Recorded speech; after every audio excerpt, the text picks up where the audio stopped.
Hello, welcome students. Welcome to my channel Science with Nozmul sir.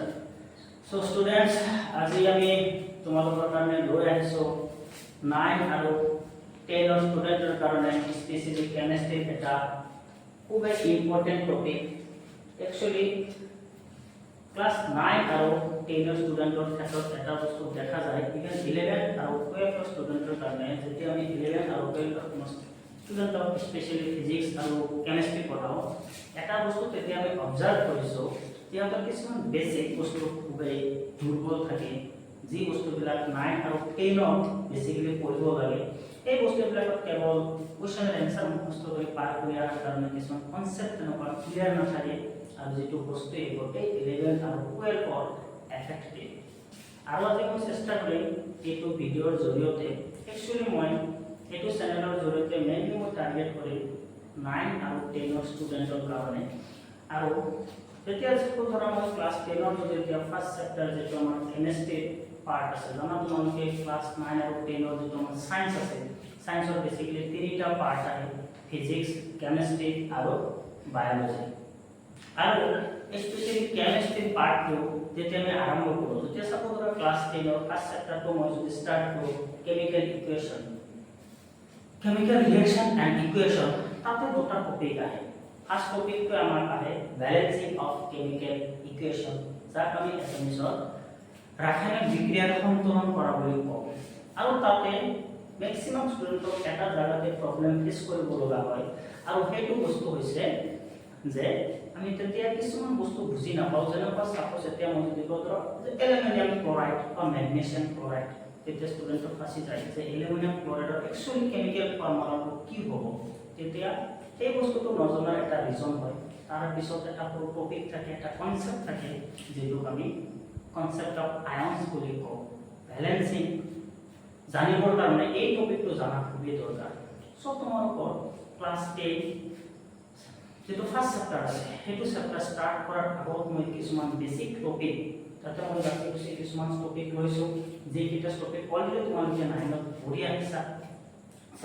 কেমিষ্ট্ৰিটো basically হৈছে তোমালোকে জানাই যে বৰ্তমানলৈকে 118টা এলিমেন্ট ডিসকভাৰ হৈছে, আৰু এই 118টা এলিমেন্টৰ বেসিক স্ট্ৰাকচাৰ যেটো ইন্টাৰনেল স্ট্ৰাকচাৰ সেইটো সেম হয়। আৰু এই ইন্টাৰনেল স্ট্ৰাকচাৰটো এলিমেন্টৰ বিষয়ে যদি কিছুমান বেসিক নলেজ আমাৰ নাথাকে, তেতিয়ালৈকে কেমিষ্ট্ৰি বুজি পোৱা বা জানাটো অলমোস্ট ইম্পসিবল বুলি আমি ক'ব পাৰোঁ। সেইকাৰণে মই কিছুমান টপিক ইয়াতে মই লিখি ৰাখিছোঁ। যেনেকুৱা first topic subatomic particles, second topic structure of atom, third topic representation of atom, fourth topic electronic configuration, fifth topic valency and valence electron, and six topic ইয়াতে যিমানটা পাৰা স্টাৰ মাৰ্ক লগাই দিয়া কনসেপ্ট অফ আয়ন্স, যেটো topic general ক্লাছত পঢ়া নহয়। Even তোমালোকে 9 10 পাস কৰি যেতিয়া 11ত যাই ৰেডক্স নামৰ চেপ্টাৰ পঢ়িব, তাতেও এইটো বস্তু আহিব। আৰু মই চেষ্টা কৰিম এইটো ভিডিঅ'ৰ জৰিয়তে তোমালোকৰ এই গোটেই কনসেপ্টটো ক্লিয়াৰ কৰাৰ কাৰণে। সো বলা আজি আমাৰ এই জাৰ্নিটো আৰম্ভ কৰোঁ।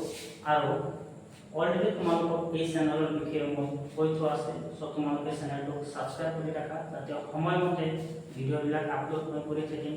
তোমালোকে এইটো চেনেলৰ জৰিয়তে টিউচনত কোনো এক টকা খৰচ নকৰাকৈ বন্ধক 2027 SSLC এক্সামত যাতে তোমালোকে 90+% স্কোৰ কৰিব পাৰা, এইটো চেনেলে তাৰ কাৰণে তোমালোকক হেল্প কৰিব।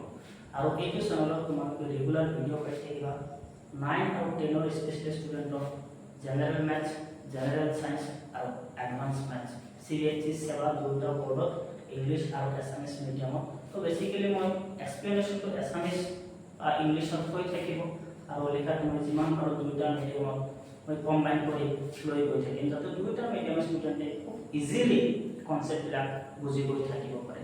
তো বলা যে আমাৰ ফাৰ্স্ট যেটো টপিক সাব এটমিক পাৰ্টিকলছ। তো সাব এটমিক পাৰ্টিকলছ মানে কি?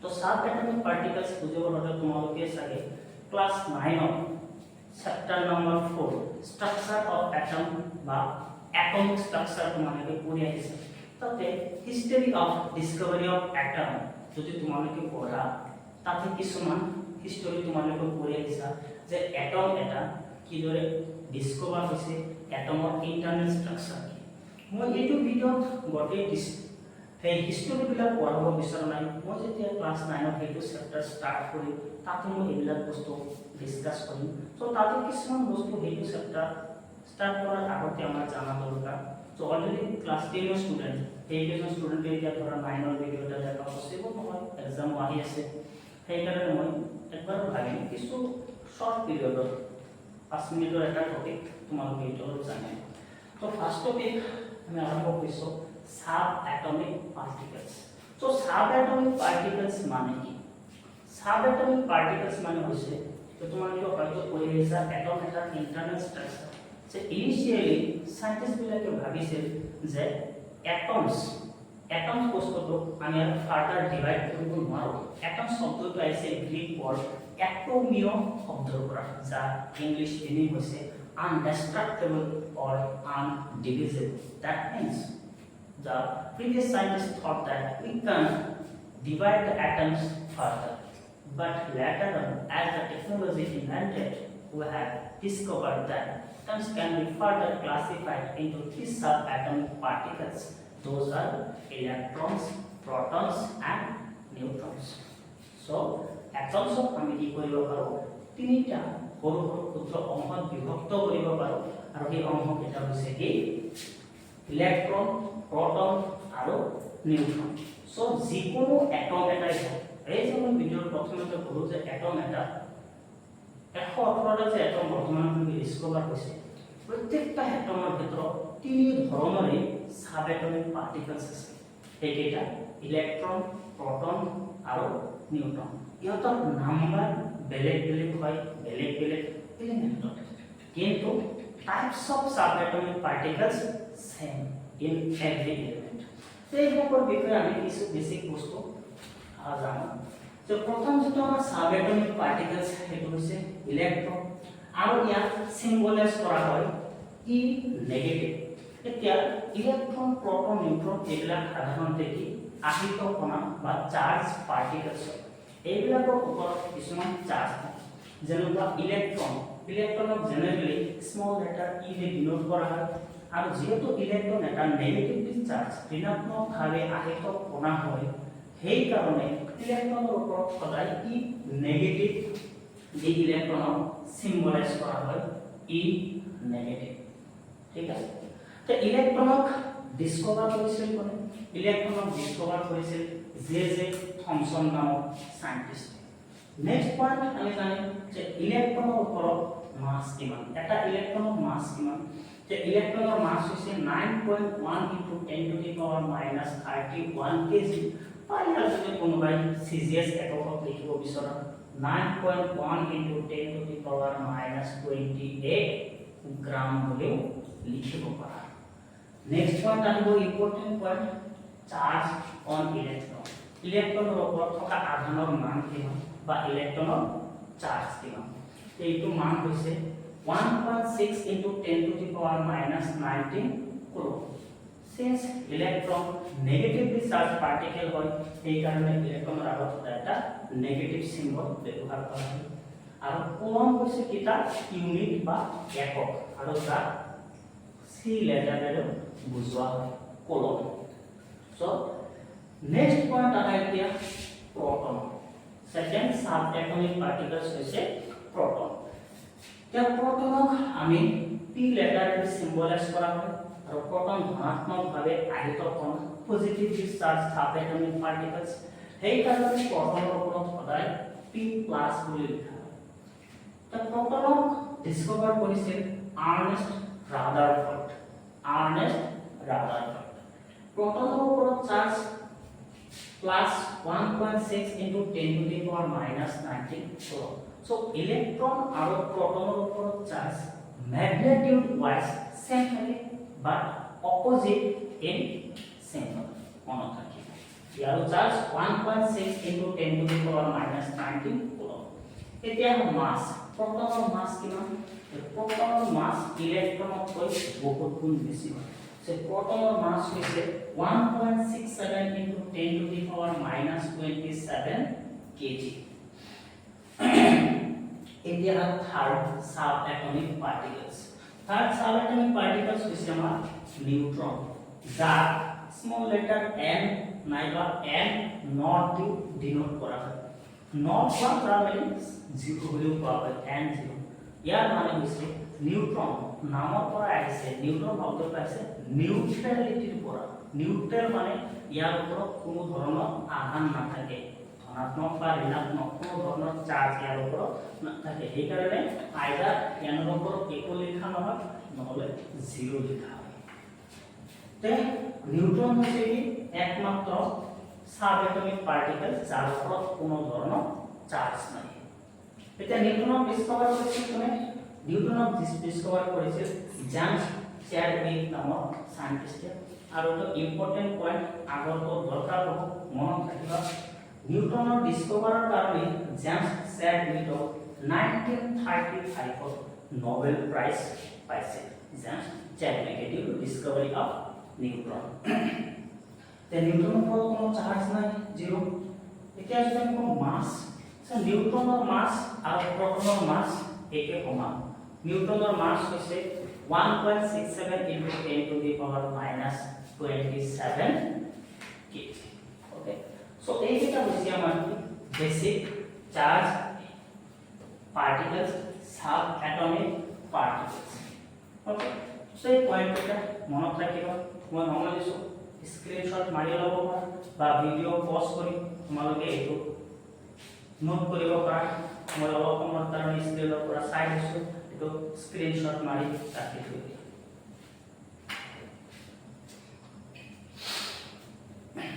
ওকে, সো ভাবিছো তোমালোকৰ ফাৰ্ষ্ট টপিকটো ক্লিয়াৰ হৈছে।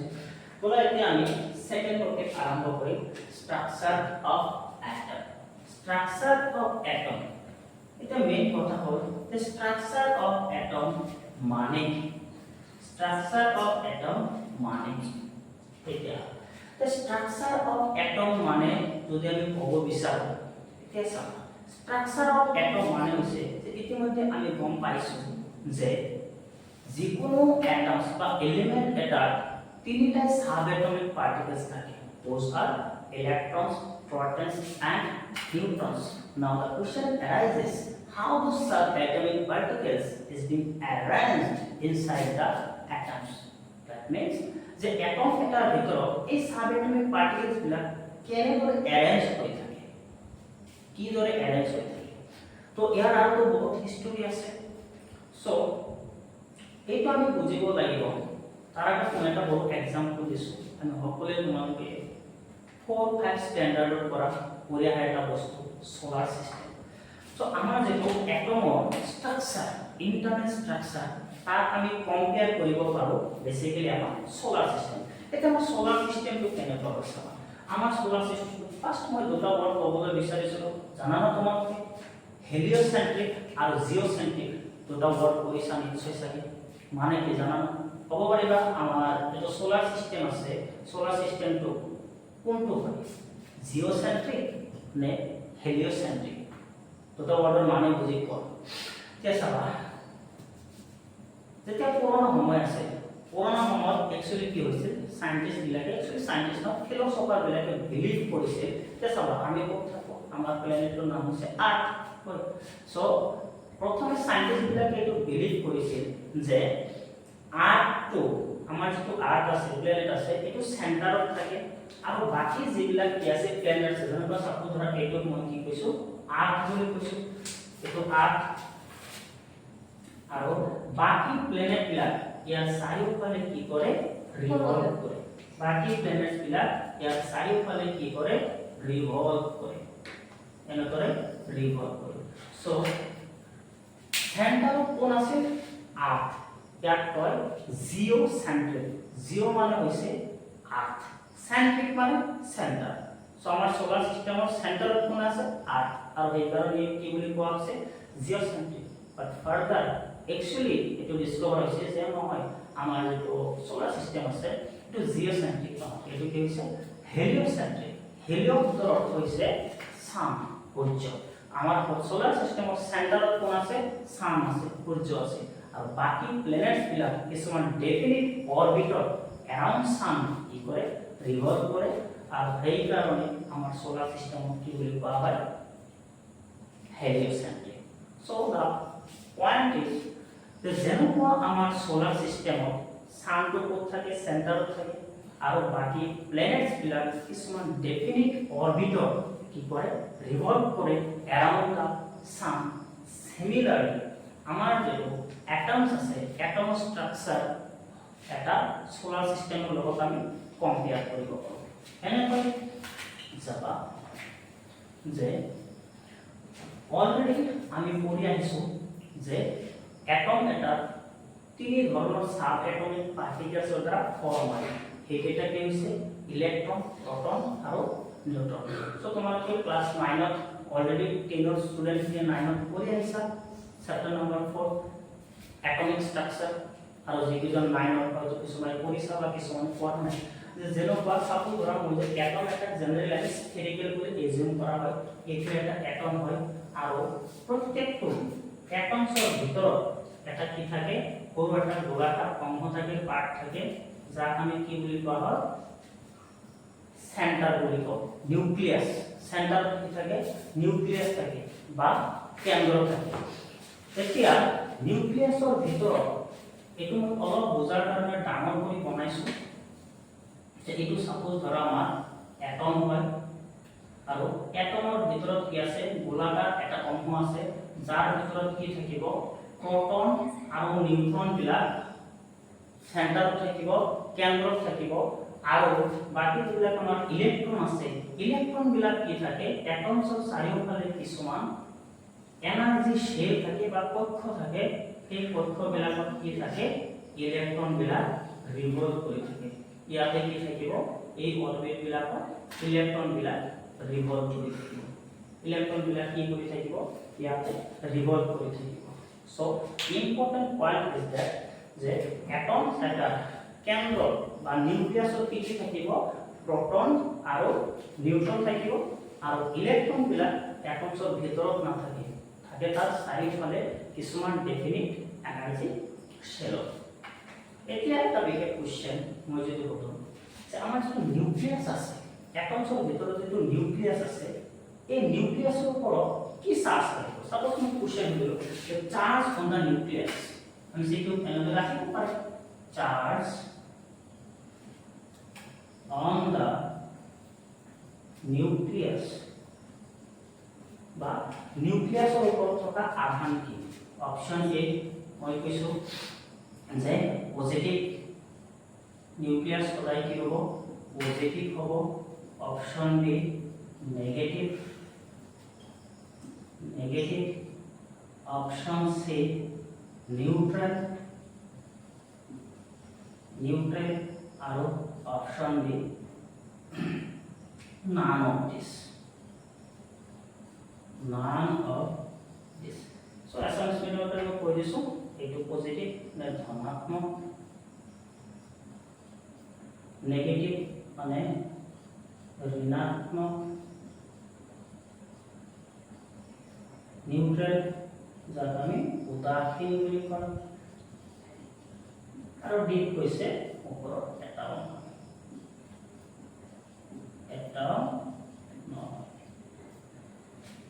so কি হ'ব so the fact to sala hotai conceptual approach to sala so concept কি কৈ চাবা মই অলৰেডি কৈ আহিছো যে তিনি ধৰণৰ সাব এটমিক পাৰ্টিকেলছ থাকে এইকেইটা ইলেক্ট্ৰন প্ৰটন আৰু নিউট্ৰন ইলেক্ট্ৰনৰ ওপৰত নেগেটিভ চাৰ্জ থাকে প্ৰটনৰ ওপৰত পজিটিভ চাৰ্জ থাকে আৰু নিউট্ৰনৰ ওপৰত কোনো চাৰ্জ নাথাকে বা নিউট্ৰল বুলি কওঁ এতিয়া যদি আমি নিউক্লিয়াছত লক্ষ্য কৰোঁ নিউক্লিয়াছৰ ভিতৰত চাবা কি আছে প্ৰটন আৰু নিউট্ৰন আছে এতিয়া চাবা নিউট্ৰনৰ ওপৰত কোনো চাৰ্জ নাই কিন্তু প্ৰটনৰ ওপৰত কি আছে পজিটিভ চাৰ্জ আছে সো প্ৰটনৰ ওপৰত আছে পজিটিভ চাৰ্জ বাট নিউট্ৰনৰ ওপৰত কোনো চাৰ্জ নাই zero so all over positive plus zero মিলি কি বনাব পজিটিভ বনাব নিউক্লিয়াছ ঠিক আছে সো নিউক্লিয়াছ আমাৰ কি পজিটিভলি চাৰ্জ ধনাত্মকভাৱে আহিত অপচন এ পজিটিভলি চাৰ্জ